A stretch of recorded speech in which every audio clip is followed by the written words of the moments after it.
All right, folks, the preliminaries are over. It is time to get down to some more serious business with exposure controls.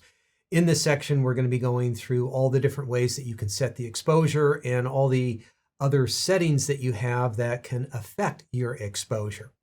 Now, before we really get into this, let me just mention again that the stills movie switch is really important because we'll be talking about the movie mode in section 9. You want to make sure that it is in the camera mode if you are interested in doing still exposures, which is what we're going to be talking about in this section.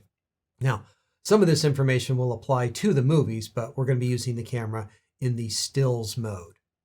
All right, so gone are the days of the mode dial. You have stepped up to the flagship camera. Well, it's also on the R5 Mark II as well. It's the mode button. This is how we change the different exposure modes of the camera. So we've got a lot to choose from, actually a few less than some of the lower end cameras because they're keeping it honed down to just the things that the more serious photographers are going to use. And the idea here is that you're going to press down on the mode button and then you can turn pretty much any one of the three main dials to change your exposure mode. And what we're going to do here is just kind of walk through all the different options. I realize that a lot of you already are familiar with some of these, but maybe I'll have some information in here that is new to you. All right, the simplest mode to start with is the program auto exposure mode. And this is where the camera will set the shutter speed and aperture for you. If you look through the viewfinder, you'll see your shutter speed and aperture on that lower line of information over towards the left-hand side. And you'll be able to get a quick readout of what the camera is reading for you at that time. Now, you can do something called a program shift by turning the main dial, or by turning the quick control dial, you can do exposure compensation. Now, exposure compensation is simply adjusting the shutter speeds and or apertures, depending on where the exposure is at, to make the picture lighter or darker. And this is something that'll work in the automated modes like program, time value, and aperture value. Let me show you a little quick hands-on demo of this. Let's go ahead, turn our camera on and press our mode button down here. And you can see that we are in the program mode, which is exactly where we want to be. Now, the program shift is done by turning the main dial on the camera on the top of the camera. And you can see that the shutter speeds and apertures are changing in unison here. And this is giving you an equal exposure, but different combinations of shutter speeds and apertures of your choosing. Now, if you continue to go very far on this, well, you can see it does have kind of limitations on how far it can go. Now, the back dial on this is used for exposure compensation, and it is actually changing shutter speeds and apertures, but you'll also notice over on the right-hand side, it also starts jumping in and changing the ISO. Now, I'm going to talk about the ISO in particular here in a moment, but I do want to just carve out a moment and say that it acts a little bit funny, and getting a handle on this is a little bit tricky, and I do want to just talk about the ISO for just a moment. So the ISO is controlled by the quick control 2 dial, and it was in an auto mode, but you can turn it and it will go to a specific setting. So you can see here I have it set at ISO 1600. Now, if we don't touch the camera here for a little bit, for about 8 seconds, it's going to revert back to its auto setting. And it's back in automatic, and it will be wherever it needs to be for the exposure according to the other things that are going on. And so you can change it, but it will keep flipping back into the auto mode.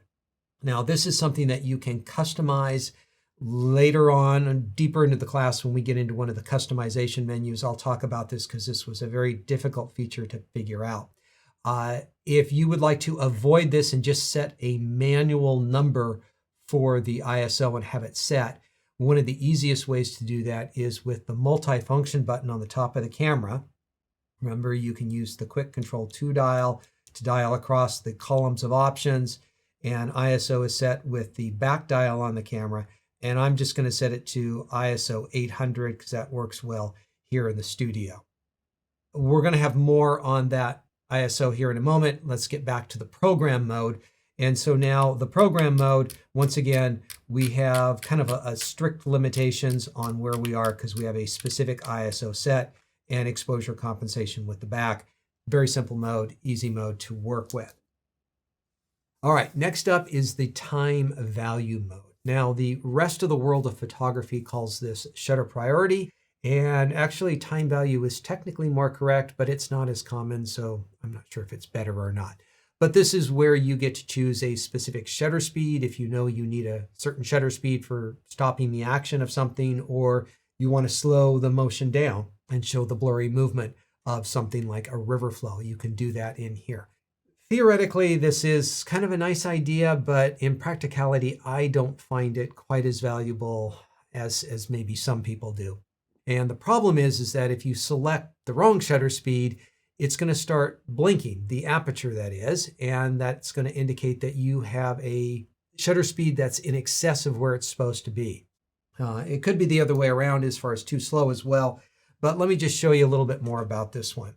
All right, so we're going to change over to time value by pressing the mode button. We're going to dial over to TV, press the set button. And right now we have a 60th of a second set. It's coming up with an aperture of f9, and we can take a photo and get a proper exposure. That's fine. Now let's say we want to go up to 1,000th of a second.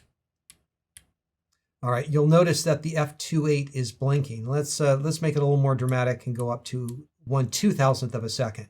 The screen has gotten dark, which lets me know that the exposure is a little bit low. The exposure indicator over on the right-hand side is showing that I am, 1 2/3 of a stop underexposed, and it's blinking.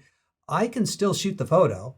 And if I play that photo back, let's throw up the histogram here, and you can see that that is a well underexposed photo. And so it doesn't really tell you that it's doing something wrong other than this little warning. And so be advised that anything that blinks at you is a warning sign that something is going wrong and you may have a problem.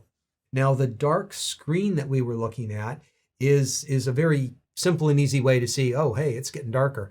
But that screen has an option that I will talk about multiple times later on in this class, where you can have it just a normal brightness all the time, and you have to look at the exposure indicator over on the right-hand side of the screen and look at that blinking to really see what's going on. But I guess my point here is that it's easy to make a mistake and select a shutter speed that's too fast. In theory, you could select a shutter speed that's too slow. It's not as common, but it's possible as well. All right, next up is aperture value, also known as aperture priority in the rest of the world. This is real handy when you want to select a particular aperture that gives you lots of depth of field. You can set it to f22. If you have a lens that goes down to 1.4, you can open it up and have it go to a very, very shallow depth of field.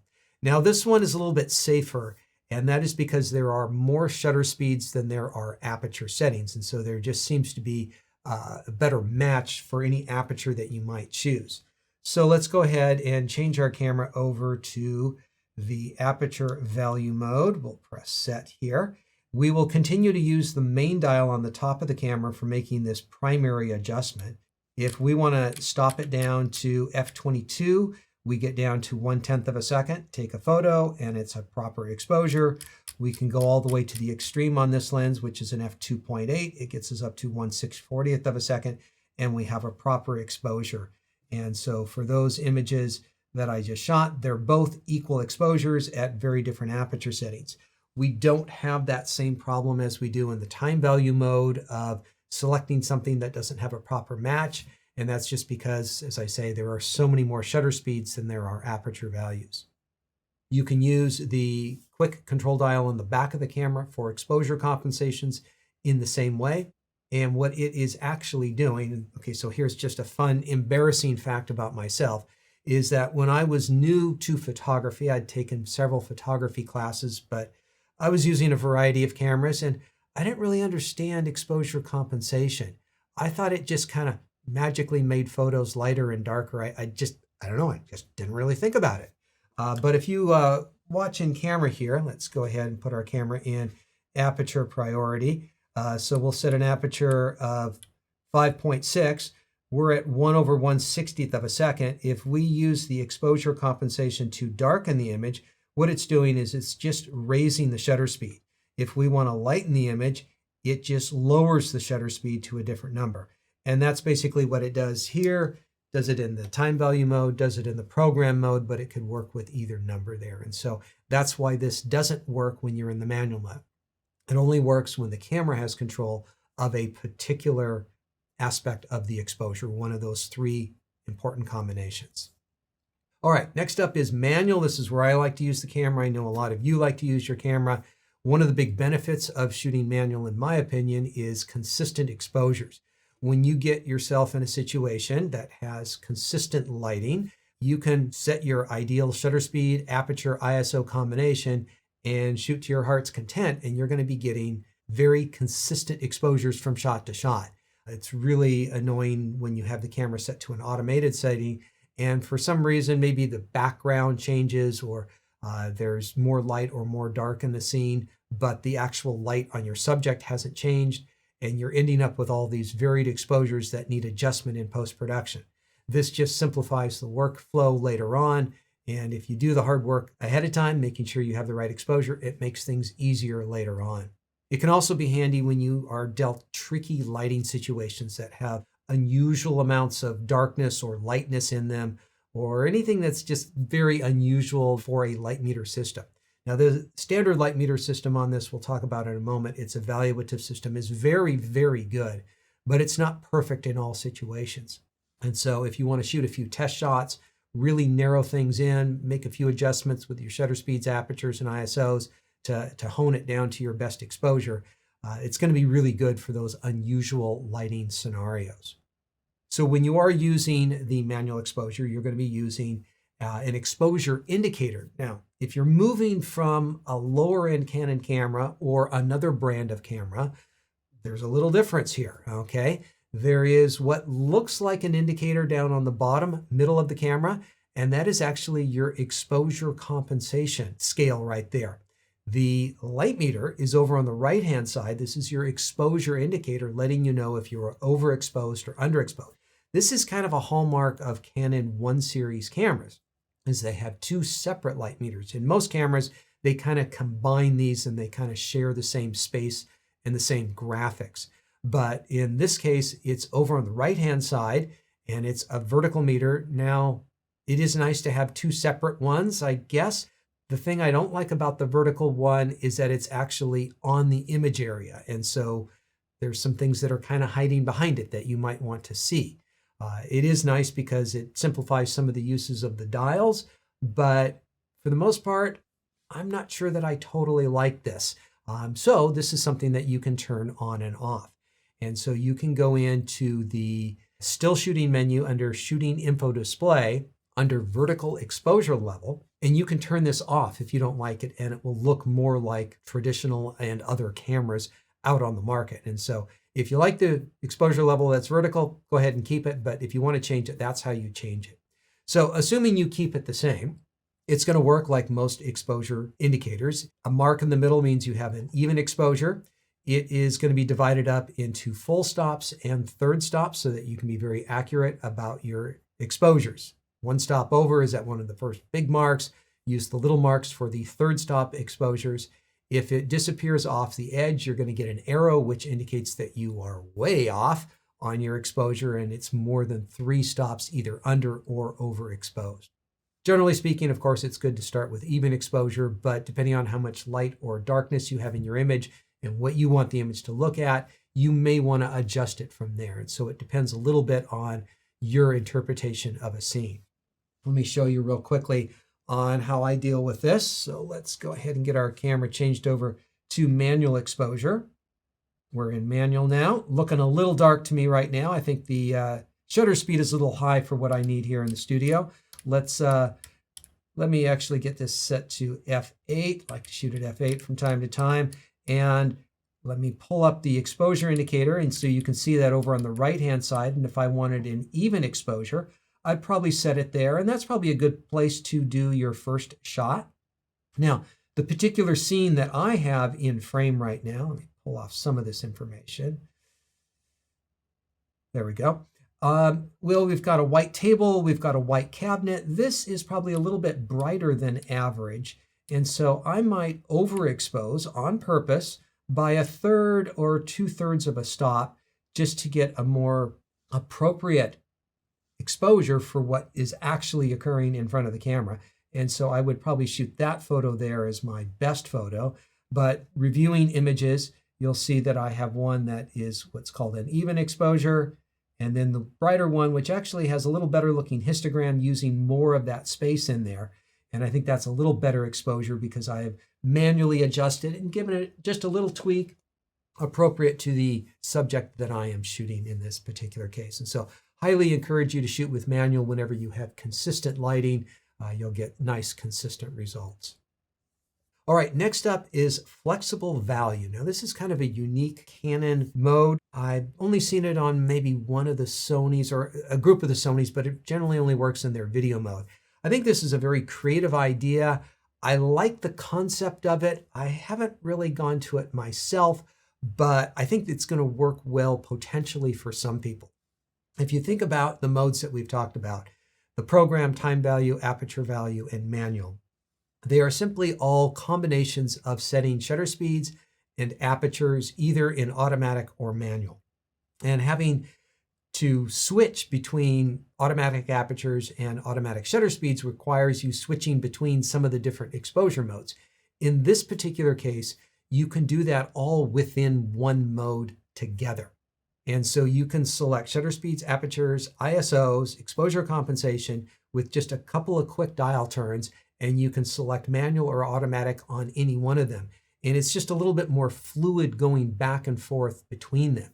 And so if you are the type of person who does want to change from manual shutter speeds to auto and then auto apertures to manual apertures very quickly, this is a mode that you might really like here. Now, the way this works is that you use the quick control 2 dial, that's the dial around the mode button, to select which feature you want to adjust. And then you can use the main dial to adjust that particular setting. Now, you'll hit the garbage can button. I know, kind of an unusual choice here, but you'll hit the garbage can button if you want that particular aspect of the exposure to be automatic. You can hold the garbage can button for everything to be automatic, or you can just start turning the dial to go back to manual. Let me go ahead and do a little demonstration of this. All right, let's switch our cameras over to the flexible value mode. All right, so now if I turn the quick control 2 dial, you will see the little orange dial rotate between the time value, aperture value, and ISO. So if I want to change the ISO, let's say I want to bump it up to 800, and I want my shutter speed to let's just be a 60th of a second. And over on the aperture, I would actually like this one to be automatic. I will hit the garbage can button and it becomes automatic. And now you can see the exposure compensation now becomes available. And if I would like to overexpose or underexpose. Now let's say I would prefer to set a particular aperture. Let's go f11. And I don't really care about shutter speeds, so I'm just going to have that one set to auto. I'll hit the garbage can button to auto, and now shutter speeds are automatic. If I decide that I want ISO, auto, I can hit the garbage can button, and if I want everything auto, I'll just hold down on the garbage can button, and it turns everything into automatic, and I can move this around. That doesn't do anything because we're just choosing which one we want to work with. If we suddenly want to change apertures again, we just turn the dial. And so, as I say, it's a very fluid way to go from automatic to manual in any one of the settings. And I think in many respects, if you want to, you could live exclusively in flexible value and nothing else, because you can essentially do program, time value, aperture value, and manual all within that one mode there. That's really the only mode that you need. Now, having said that, yeah, I still like going old school and setting things up manually myself. Shutter speeds, apertures, it's just comfortable to me. But I think this is something some of you are going to like, and you need to really try it out and see if you like it. And so I encourage you to experiment with that, make sure you understand how it works, and give it a try out in the field. See if it's what you like, see if it quickens up your workflow as you're shooting out in the field. Next up is bulb, and this is a variation on the manual mode. This is where the shutter is going to stay open for a long period of time. You can adjust your apertures either with the top main dial or the back quick control dial. This is, of course, for leaving the shutter open probably for longer than the 30 seconds that is available in the manual exposure. Although if you want to do something very specific, like 7 seconds, that's not available in the camera. You can do that with a remote or your finger on the shutter release. Now, the way bulb works is that you press down on the shutter release, and when you press all the way down, it opens up the shutter or starts the exposure, and it stays open for as long as you want until you take your finger off the button. One place this might come in really handy is if you're shooting fireworks and you want to stay open for one particular firework, but you want to stop it as soon as it's done so that you don't know how long you're going to be leaving it open. This allows you to adjust on the fly how long the exposure is. And so you can actually go in and set specific time limits. So let's say you do want to do a 3-minute and 30-second exposure. You can go into the still shooting mode, go to the bulb timer, and you can put in a particular time. So you can either set the time on the fly or ahead of time. Now, of course, mashing down on the shutter release button is going to cause motion in the camera, and that may cause blur in the images. And so using one of the available remote options for the camera would be advised in many of these situations. All right, the final options are the custom 1, 2, and 3. And this is where you get to set up a whole range of features that will be enacted when you put the camera into one of these custom modes. And so these are things that you need to pre-program, and they're going to have a recipe for certain things that you like to shoot. So if you change from one genre to the next genre, and there's a number of settings that you want to change in your camera, this is going to be a good option. All right, so let's go ahead and do one of these custom settings. Now, what you want to do is you want to set the camera up the way you want to work. And so what I'm going to do is I'm going to put the camera in a fairly simple, I'm going to call it kind of travel photography mode. I'm going to put the camera in an aperture value mode. And you know what? F8 looks pretty good to me. I'm going to choose an ISO of 100. All right, so those are some exposure things that I'm doing. I could make sure that my drive mode is in the single shot, or single shooting, and my one shot for autofocus is there. My focus, let me just choose a larger focusing point right there. And so I've made a whole bunch of changes, not just exposure changes. Now I'm going to go into my setup menu, which is over here, and we're going to need to go onto page 5 of the setup menu. And we're going to go into the custom shooting mode, C1 through C3. And I want to register these settings, and we can choose 1, 2, or 3. I'm going to set these into 1, and we're going to say OK. It's going to take a moment, and they're going to be in there. Now, one of the things to be aware of is auto update settings. Okay, so auto update settings. So when I take my camera and I put it into custom 1 and I start shooting away, that's fine. Now let's say I want to make an adjustment and I want to turn the motor drive on to the high-speed motor drive. Okay. Do I want that high-speed motor drive to be part of that new custom 1 setting, or was it a temporary thing that I just needed in the moment? And this depends on your philosophy and how you work. And so that's the update option. And so do you want the camera to be updated so that your custom 1 setting is an ever evolving, changing group of settings that you have, or is it one exact parameter that you keep all the time? And so if you want to have one exact standard that you keep all the time, you would have auto update setting set to disable. That way it's always the original setting that you have in there.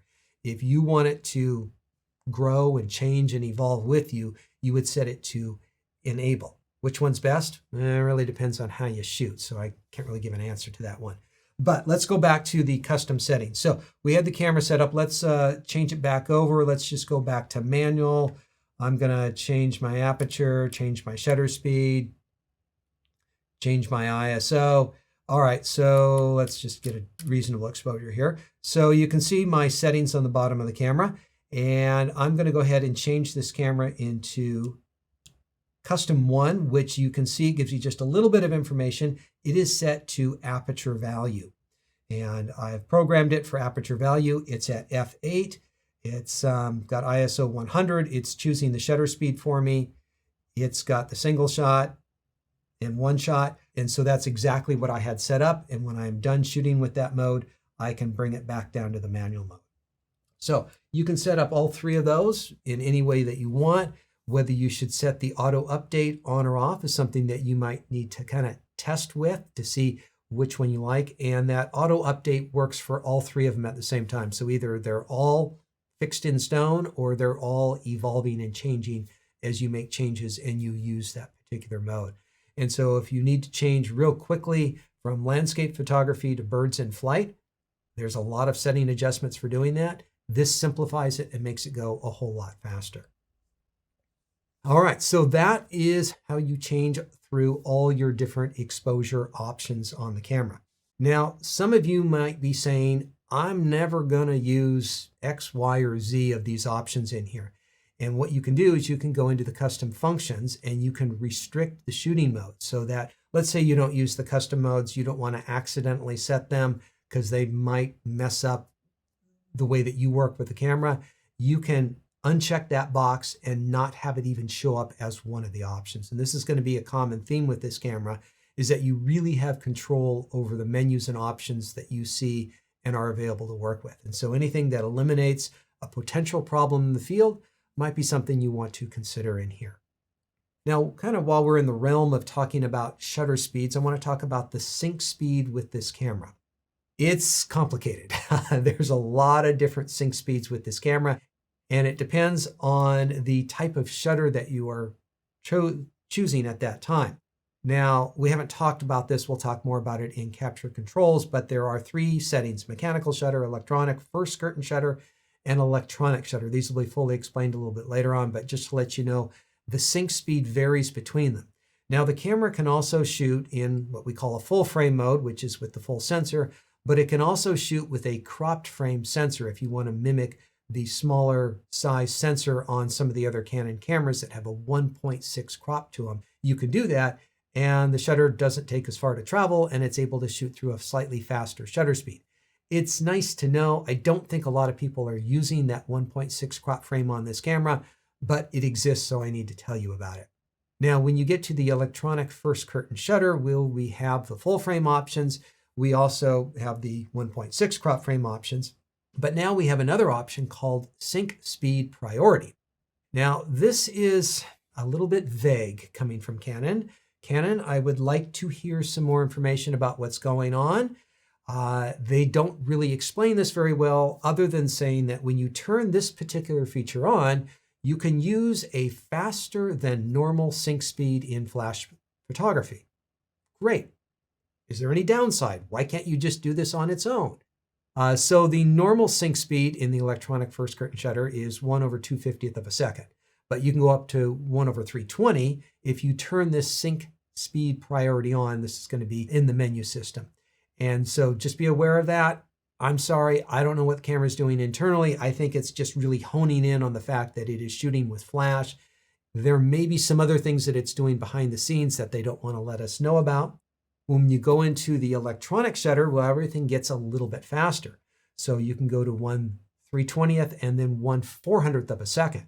Now, to turn on this sync speed priority, not easy for me to say, it's in the still shooting menu under the external speed light control. It's one of the many options in that little sub menu within there. And so just be aware that if you are shooting with flash, there's a variety of shutter speed options depending on what shutter mode you have and whether this sync speed priority is turned on, as well as that crop frame option if you happen to be using that.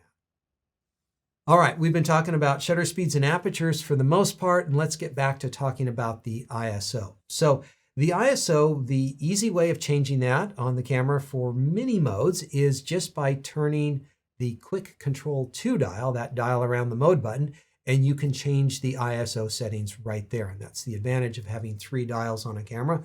One can be shutter speeds, one apertures, and then the final one can be the ISO. Now, if you don't like this, if you don't want to change your ISO that quickly and easily, you can customize this dial to do something else for you. You can turn it off or you can have it do something else. And so if this seems like it's a little too easy to change, which I can understand, then you can reprogram it if you want to.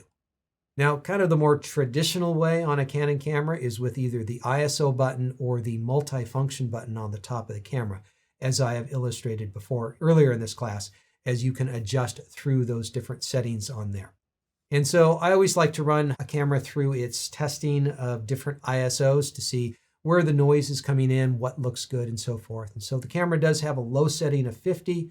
100 is the base or native sensitivity of this particular camera, which means it is where you are getting the best quality of information on the sensor. You're going to have the greatest amount of dynamic range and the least amount of noise. When you go down to 50, you're not going to have a noise problem, but you will have about one stop less of dynamic range available to you because of what it's doing to achieve that 50.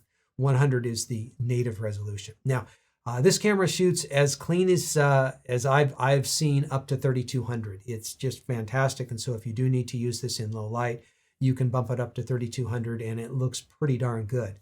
Now, 100 is always better than 200 and 200 is always better than 400 and on and on and on and on. So I'd always try to shoot with the lowest ISO that works for the rest of your exposure. Now, as we get into the higher exposures, well, where you want to draw the line really depends on how you're going to use your images and your own standards. Clearly, the high settings are very, very noisy, and they're probably things that you're only going to want to use in the most desperate of situations. Why do they have such high settings on there? Well, there's all sorts of other technical reasons why people might need a very high ISO rather than just achieving a pretty picture. They're trying to really document something, and it's the only way that it can get done. I think most people are going to probably draw the limit on this camera somewhere in the 6,400 to 51,200 range, just depending on what size your images are going to be and how you are going to use them and your standards, of course. Now, just out of curiosity, I wanted to do a test at ISO 25,000 R1 versus the R5 Mark II. Now, the R5 Mark II is a 45 megapixel camera, and it's traditionally been said that lower resolution cameras have larger pixels which do better under low light, which is true. But high resolution sensors give you more detailed information and the noise will be less apparent due to the resolution. And well, I think they have a point, because when you get to 25,000 and you look at these from a little bit of a distance and you start squinting your eyes, they don't look really all that different. I do see a different structure in what kind of looks like the grain pattern, but it's the noise pattern. But it's really not all that different between the two. So there is actually a pretty similar look between them. All right, so that is the basics of the ISO. Now, if you want to dig into the ISO settings, there is an option in the menu where you can go in and you can adjust the range as well as the auto settings on this. And that's what I want to do in here real quickly, because there's a few things to talk about. All right, so let's dive into the menu, and we're going to go back to the shooting menu. And I think we're on page 2 here, ISO speed settings. So the first option, ISO speed, that's the actual ISO speed that you are using right here.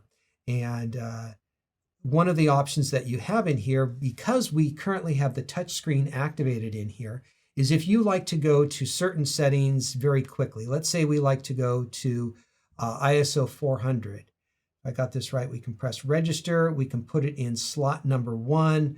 Let's say we go to 1600. We're going to register that into slot number 2. And let's say we go up to 25,800. We can register that into slot 3. And so now when we come into ISO here, it will be in other screens and other places as well. If we want to quickly just press one button to change our ISO radically, we have 3 favorite ISOs on where we can put it. All right, so that's the ISO speed range. Now, normally this is at 100 to 100,000. We can come into 100 and we can go down and select 50, which sometimes we might want. And we can actually go up and set this up to high too. This gives us the full range. The camera had on what I would call child safety locks that aren't allowing you to go to those extreme options because you may not want to go there. And if you never want to go there, that's fine. Leave that limitation off. But I think, we're all big kids here. We can kind of handle what settings we want to use. And chances are you bought a camera like this because you want to be able to access anything very, very easily. As I say, there are reasons why you may want to restrict it. Perhaps you're having a second shooter use this camera. Perhaps you own a studio and you have people who come in and do the basic photography, but you want to make sure that they don't do certain settings on the camera. You can restrict it in that regard. So that's why that is available to you there. All right, next up is the auto range. And so when the camera is using the auto ISO, do you want to have it limited to a particular range? Most people would prefer to shoot at ISO 100, and so they'll leave that there, but they'll come over to the maximum and they'll figure out that, okay, you know what, the highest ISO I want the camera to choose is 25,600. And that would limit the ISO. Well, actually, see the mistake I did make is I didn't come down here to the OK and press set. I just exited without actually confirming the setting change in there. And so that sets the auto range. Now, the minimum shutter speed is important because you can have it automatically done by the camera and it looks at the exposure and it tries to give you an exposure that is something that is easily hand holdable. If you would prefer to choose something manual, if you say, let's see, using the wrong dial here. If you can hold the camera steady at 1/8 of a second, you can set 1/8 of a second. I think a 60th of a second is pretty good, so I kind of like that. But if you want to come up to auto, what you can do is you can tell the camera to shoot with a slightly faster or slightly slower shutter speed than it would normally choose, because what's happening when you're in the auto ISO mode is the camera is looking at the overall exposure. It's trying to give you a good handheld exposure, which is usually going to be around a 60th to 125th of a second, but it varies a little bit with the lens that you have on here. If you think that you can hold it at a slower shutter speed, well, you can set that up. That might be good for, say, travel nighttime photography. But if you're like a wedding photographer who is shooting under lower light, but people are moving because they're dancing around, then you might want to have a faster shutter speed set in there. And so that's one of the options that you'll need to decide on your camera. All right, next up, let's talk about the metering system on the camera. That is how it reads the light coming into the sensor.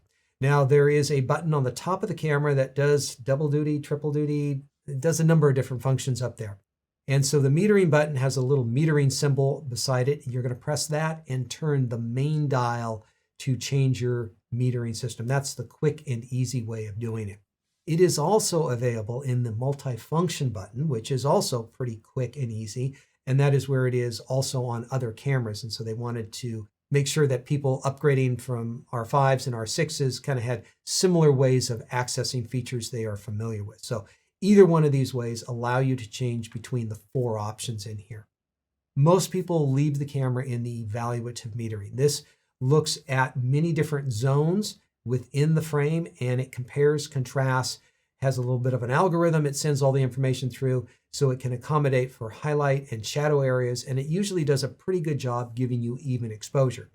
Now, this metering system, like all the metering systems, is based on 18% gray, and so it cannot understand how some items are lighter or darker than average, like I was dealing with here earlier in the manual exposure of the cabinet and the white table.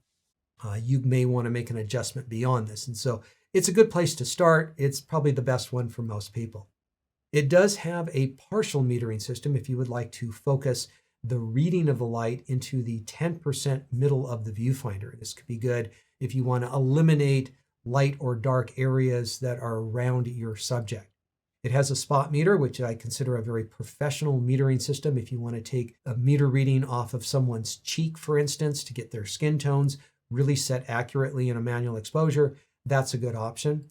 We also have a center weighted average. This is kind of an old school way of metering. Back in the 70s, this is the way all the cameras red light is, just heavily weighted in the general middle of the frame.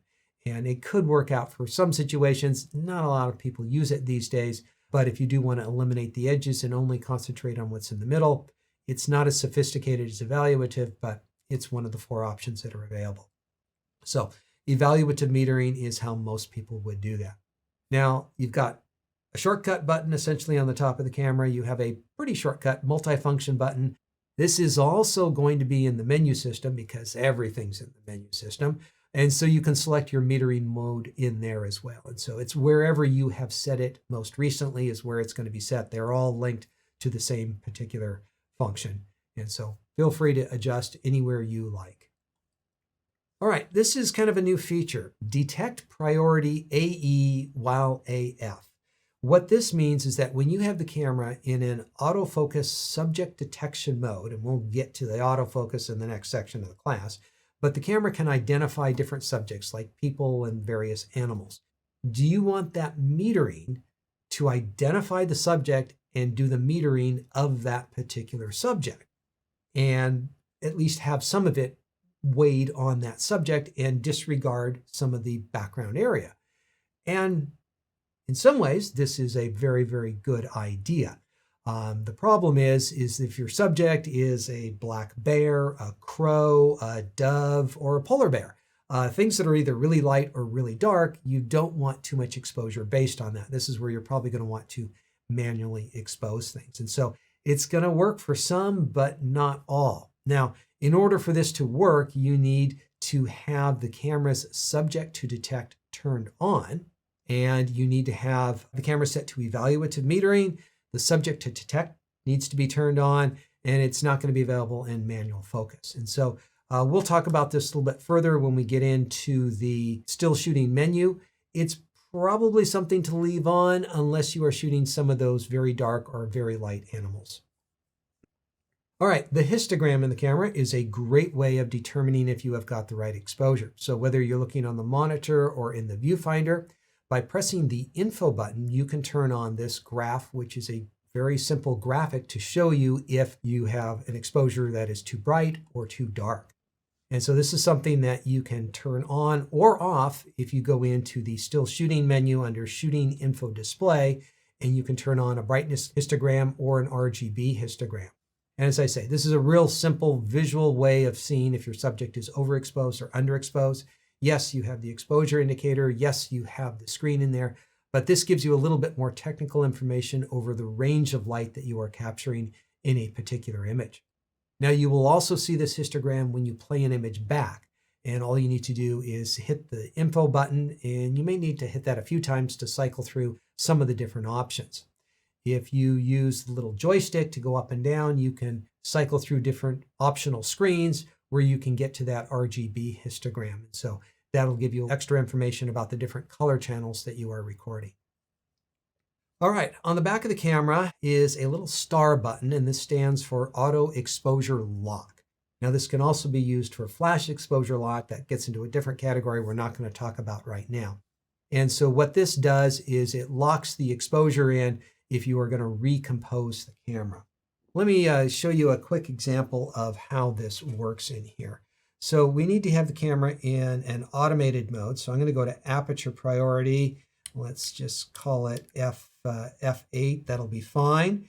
And let's say we want to have this a little bit brighter than average. So I'm going to make this a little more sophisticated. I'm going to do a plus 2/3 on the exposure compensation. And we can see in the lower left that I am at 1/25, so 1/25 of a second. And if I move the camera over, it suddenly drops down to 1/8 of a second because it's a darker environment over there. All right, so let's lock this exposure in at 1/25 of a second. And I can come over here and it stays locked in, and I can take that photo at 1/25 of a second when normally, if I let it just kind of hang out here for a moment, it resets. There we go. If I activate the exposure option, you can see that it comes over here and resets on you. And so it allows you to keep the exposure when you are moving the camera. Now, there is kind of a secondary interesting function on this. And so the auto exposure lock works in the automated modes, aperture value, time value, and the program mode. You can use this in the manual exposure mode as well as kind of a second exposure reading. What it does is you would set the camera up manually to get an even exposure, we'll say, and then you can move the camera around and you can see where the original exposure was compared to the new exposure, and you can see how much brighter or darker an area is. So let me show you how that works. All right, so let's change our camera over to the manual mode. We'll press set. Let's adjust our aperture to have a reasonable aperture here. And let's get our exposure indicator here. So you remember I wanted this at 2/3 of a stop overexposed. If I press my exposure lock button and I move it over, you can see the indicator on the right side of the screen changes from the original. And so I need reset, so I'm going to set it up here again. And you can see if I get real dark, you can see how it changes in there and lets you know how dark the new scene is compared to the old scene. And so if you're trying to do an exposure check between this part of the frame and that part of the frame, then you can go back and forth and exactly see how much of a difference is it. And that might adjust the way you have your lighting or the way you shoot this or the time of day that you shoot. But it gives you more information and gives you real accurate calibration between the lightness of two different areas. And so I think that's kind of a hidden feature that a lot of people don't know about on these cameras. All right, exposure bracketing. We have another shortcut, and this is done by pressing both buttons on the top side of the camera and turning the main dial. Now you can also do this by diving into the still menu under exposure compensation. And this is where you're going to shoot a series of different shots very rapidly. The idea is to end up with a series of different exposures as close together as possible, either so that you can choose the one that you like later on, or you can use all of them in an HDR composite image to get a greater latitude of light in a particular image. Now, there's a number of different options that you have when you get into the customization of the camera with this setting. You can choose the number of frames that you shoot. 2 or 3 frames is, kind of small. 3 frames is kind of the traditional bracket. I like shooting with 5, just gives you a little bit more spread. Some people who do HDR photography prefer to shoot with more, like 7 frames. Now you can choose the increment between the frames. Now I think 1 stop is pretty good. Sometimes I'll do more than that. You can go anywhere from a 3rd stop all the way up to 3 stops. You can use the exposure compensation if you want to make the whole series brighter or darker. And you can change the series, the way that it shoots, the sequence of images. And so normally it shoots a little bit awkward. It shoots the normal one first, and then I think it shoots a dark one, and then a light one, or the dark series, and then a light series. And if you shoot a whole bunch of bracketed series, and you're looking at thumbnails on your computer screen, it gets a little confusing as to where one ended and one starts. And if you adjust that to shoot the dark one first and the light one last, or the opposite of that, it becomes a little bit more clear what one segment, one series of bracket versus the next series of bracketing is. And so this can be real handy when you're not sure about the correct exposure. So let's go ahead and set up a bracket right here. And when I shoot brackets, I usually like to use the aperture value mode, so the camera is changing shutter speeds on me. Because usually when I'm shooting a bracket series, there's nothing moving, because if it moves, it's going to move from frame to frame, and that doesn't work out too well. And I want to have consistent depth of field. And so for now, let's get our aperture set. I'm going to say f11. And if I press both buttons on the top of the camera, I can adjust my exposure bracket. I'm going to make it pretty significant so we can really see it clearly. And it's going to be a 2-stop exposure bracket. And you can see over on the right-hand side of the frame, the 3 marks on the exposure indicator that we're going to shoot. If I press halfway down on the shutter release, this is the first image. And the second image is the dark image. You can see that 2-stop indication on the indicator there. And my third image is going to be 2 stops bright. And it's now done with. And it has automatically turned off because when I press the shutter release, actually, no, it's still turned on. And so if I want to turn it off, I'm going to turn it off right here. And so be aware that it does stay turned on until you turn it off. Now, if I play back these images so that you can see what's going on, this was the image that was bright. Let's see. Yeah, actually, right there in the middle, you can see +2. This one's the -2 as well as the histogram. And this is the normal exposure. And so I have 3 shots right there. Now, as I say, those other customized features of being able to control it we'll be going through that as we go through the manual or the menu later on in this class. All right, next up is the HDR or PQ, perceptual quantization. You're going to turn this on when you want to get to the HEIF images. And so the HEIF images, as you recall, are these new compressed images that give you a little bit more tonal range. Now, what happens when you shoot with a HEIF image is that it tries to compress all this information and give you all the highlights and all the shadows a little bit better than a normal JPEG would do. So your in-camera profile, when you look at the image, it's going to look like a very flat and non-contrasty image. And when you actually download it to your computer, it's going to fix that. This is just kind of the baked-in setting that it starts with, but the actual finished product is going to be looking a little bit different. Now, this technically can be used with raw images, and I have done some experimentation with it. I think there is some more work to be done here because there is some impact that it is having. It is trying to contain a larger dynamic range within the standard size files, but it doesn't seem to make a huge difference with the RAWs, or not nearly as much of a difference as it does with changing from JPEG to HEIF. But if you want to shoot with HEIF, this is what you need to turn on. When you go back to the image settings on the camera, then when you're setting, you'll have either the option of RAW or HEIF images there, and you can choose different sizes and different compression levels for each of them. So this is something that I can't blatantly just recommend for everyone right now because not all the systems, computers and programs and apps are using this out there. It looks to be promising. We'll see where it goes. If you want to give it a try with your workflow, definitely run it through the full process to see if it works with all the different steps that you take your images through before you give this a try. It does have some technical merit to it, but it has to work before it really has any merit for you. All right, next up is the high frequency anti-flicker shooting. So LED lights, depending on the type of LED lights, may have a lot of flicker and result in banding. Now there are kind of good LED lights. We have some good LED lights here in the studio, which are very consistent, but there's a lot of just standard LED lights, which are not designed for photography, that have a flicker to them. And when you shoot with an electronic shutter speed, you're going to get banding in your images and it's not going to look good.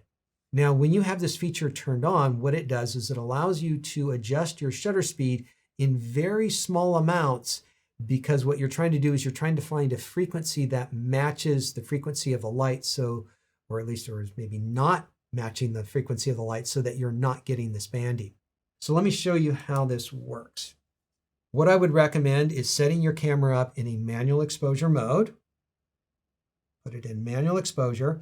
Now you want to set your standard exposure as best you can first. And so in this case, I'm going to adjust my aperture so that I have a good looking scene right now. So I'm going to say I like this general exposure right here. Actually, I think I'm going to need to make a little adjustment. I'm going to go down to F4 and put this right about here. So F4 at 100th of a second at ISO 400. So now I'm going to go into my menu system, and on page 2 of 9, I have high frequency anti-flicker shooting. Just to let you know here, this anti-flicker shooting here is for fluorescent lights. This is for LED lights. This is the one we're talking about. So I'm going to come in here, and under this first option, I am going to turn it on. We can set it up for TV settings. So if you're photographing to TV, you would do this one. I want to do a manual setting. So in the manual setting, you'll notice in the bottom left, we now have a slightly different shutter speed. It's 101.7. And this is one of the most common questions I see people asking on Facebook and in other forums about cameras. My camera has a funny shutter speed and I don't know what I did. And that's because you accidentally turned this feature on and didn't realize what you were doing. All right, so now we are going to be changing shutter speeds, but you'll notice that we're changing shutter speeds very, very slowly. And what we're doing is we're looking for a fine-tuned setting somewhere near 100 that doesn't have a flicker or banding problem. Now, These lights here don't have the problem, so I can't really show you what the problem looks like, but you will find that by adjusting that shutter speed ever so slightly, somewhere within that range, you will be able to fix the problem, because it's just a matter of getting the frequencies matched in the right way so that they're not causing a problem. So if you do see a really funky fractional decimal shutter speed like that, you want to go into the menu system and you want to turn off the high frequency anti-flicker shooting by turning it off like so. And you will get back to a normal shutter speed like 100th of a second or 125th of a second. And so it's somehow they accidentally flipped that particular feature on, and that is how you end up with these decimal shutter speeds. All right, so that brings the exposure section mostly to a close. I just want to finish by saying that there are going to be additional customizations and tweaks that we're going to be making in the shooting menu, in the customization menu, and in the custom menu. And so if you want to have a little bit even more control and things set up just right, those are 3 more places that you're going to want to look for more information on setting the right exposure. Now, this is just on how this camera works. If you would like a more complete guide on photographic exposure in general, I do have a complete guide on that. It's a very in-depth course on setting exposure. There is a lot more to it than I've been able to address in this class, which is just focused on this one camera. And so if you are interested in that, check that out. It's at my website, and a great guide for somebody who wants to have really, really solid foundation of exposure settings. All right, folks, that was a big section. Maybe you should take a little break before the next one, because that is also going to be another very large and in-depth section. All right, see you there.